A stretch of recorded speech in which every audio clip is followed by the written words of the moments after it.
Welcome, guys. This is the Drop to Zero interview. I am your DJ, Zoom, who's going to be kind of going into this. And we are here once more with Drop to Zero, joining us here at 88.9. So how are you guys doing today? Excellent. You guys like to kind of introduce yourselves to the listeners there? I'm Derek. I play the drums. I'm Connor, and I sing. I'm Scott. I play guitar. Brendan. I also play guitar, part-time ukulele. That's true. Not really. I don't actually do that. All right. Well, I haven't hope you guys Yeah. all here to join us for this amazing interview that we're about to have. So let's just jump right into it with the first question that we have that Nick Knack made for us. Was going to be, how have your songs changed over the few years? Because you guys said you've been playing for the past a good while. 13. So 13 years. And just how do you feel your songs have changed since the start? I think they're a lot more refined now, as opposed to just chugging out a couple of riffs in a row, putting them on repeat, and me just hitting as hard as I can. Yeah, when we started, I think we were much more into knuckle dragging kind of party music like that. At the time, it was very very simple, and we wanted to just be loud and really heavy. And then we really drifted pretty far away from that, I'd say. Well, I would say if you're making some mac and cheese, I mean, you have some basic ingredients that go into mac and cheese. I think that's how most people start. When they make music, they just get your basic parts. Mm-hmm. But then after you eat more and more mac and cheese, you're like, this mac and cheese is boring. So you add some spices or some herbs, and I think as a metaphor, that's kind of how our music has evolved, I think. I feel like our layers are still there. We just add some more little seasoning to it here and there. I don't know. I just like food, so I love food metaphors. That's a good metaphor for it. All right, so the next question was, the last time you played was in 2015. So how do you feel now that you're back together playing as a group? Rusty. A little rusty, but I think we've been rehearsing the past 2 days. So yesterday was the first time all 5 of us had been in a room since we played, at the same time. Right. And I think we've all been really surprised with how well we sound. I think there's a lot of muscle memory too. So it's like, Yeah. when you start getting into the groove, even though you don't remember what the next note is, your hand remembers and Right. just kind of does it. So it's kind of like riding a bike kind of thing? Yeah. What are your other occupations than just writing music and playing as a band? I am a chef in Brooklyn, New York. That's Yes. 2 different sides of the spectrum. So there you have that. Jobs all go down here. You should have started. Oh, no, this is the thing. I should have moved on. Yeah, I'm a firefighter. Okay. Yeah. I work in IT at the casino.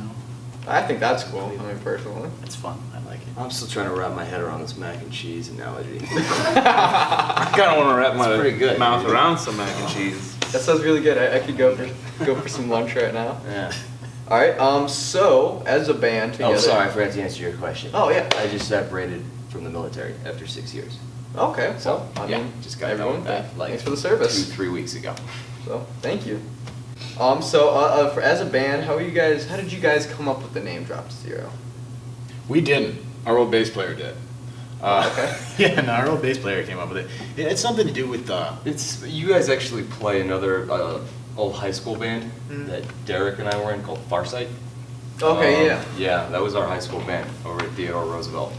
And so it was me, Dave, that was his name, and Deco down there. And so the 3 of us formed DTZ this summer after we graduated high school. And so I think the theme was we're dropping back down to starting all over, Mhm. which was kind of a big transition, for me especially because I just played lead guitar in Farsight. I never Right. really had to write riffs and things like that, so it was like a total, change. A concert this Friday, correct? And this Saturday. This Saturday. This Saturday at Musica in Akron. All right. How do you guys feel about that for it coming up? Well, we did it a couple years ago. It was pretty fun, right? Yeah, I'm pretty So- excited.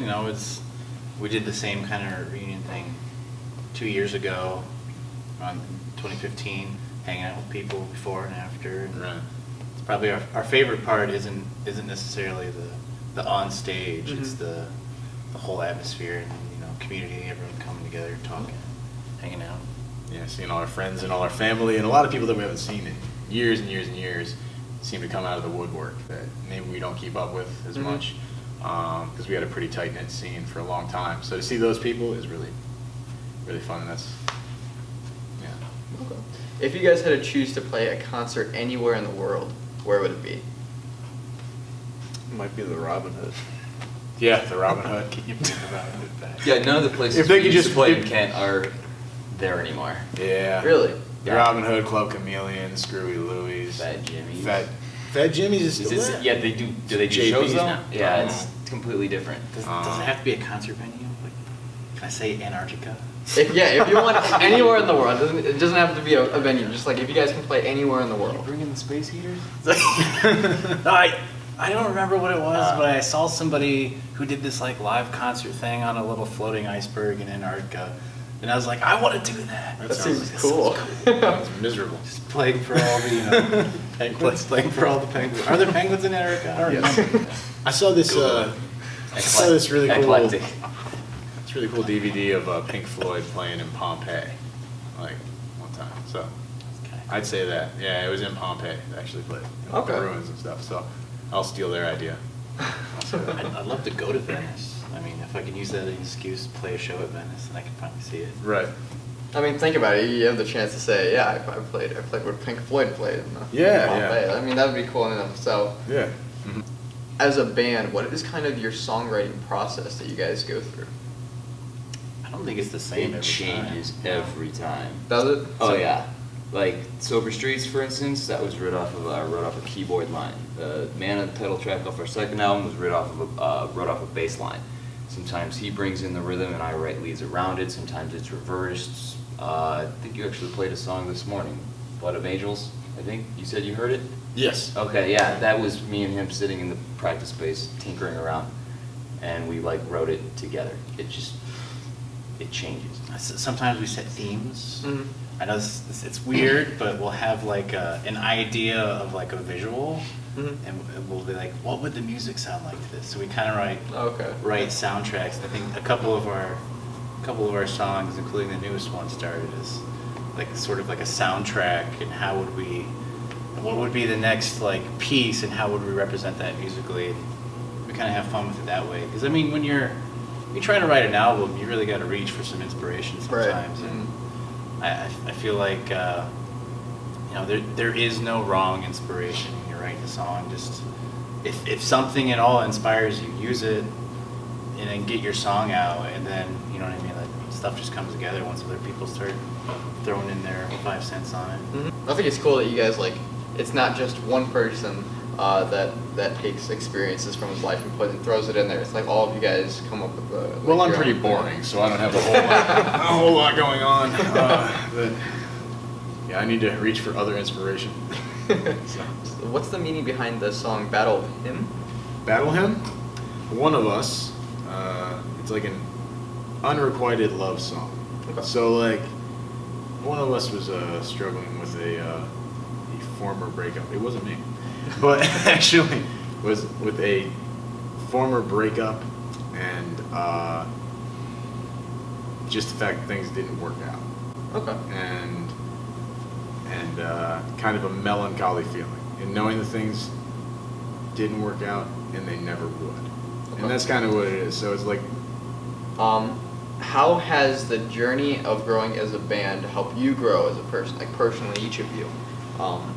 And how do you think you're different from when you guys first started out a few years ago?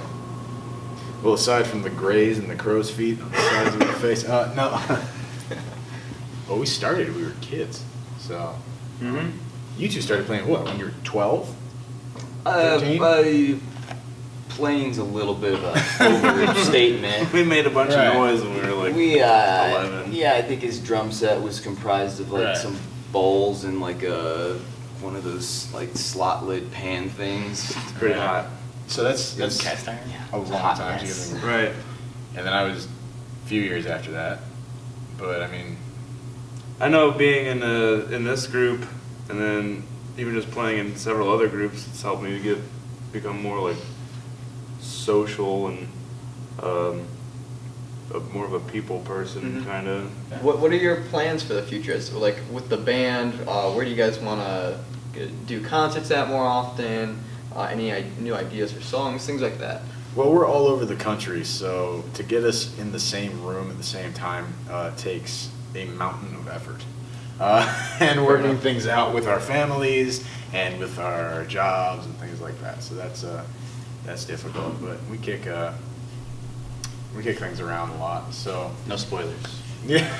So Fair I'd enough. say there's an ellipsis Uh, on it. We just released a single earlier this year, well, a month ago, and that's it for right now.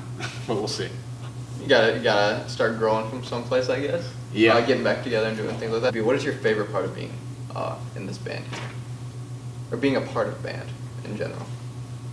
I think it's cool just knowing that some of my best friends are some of the best like musicians at whatever their instrument is.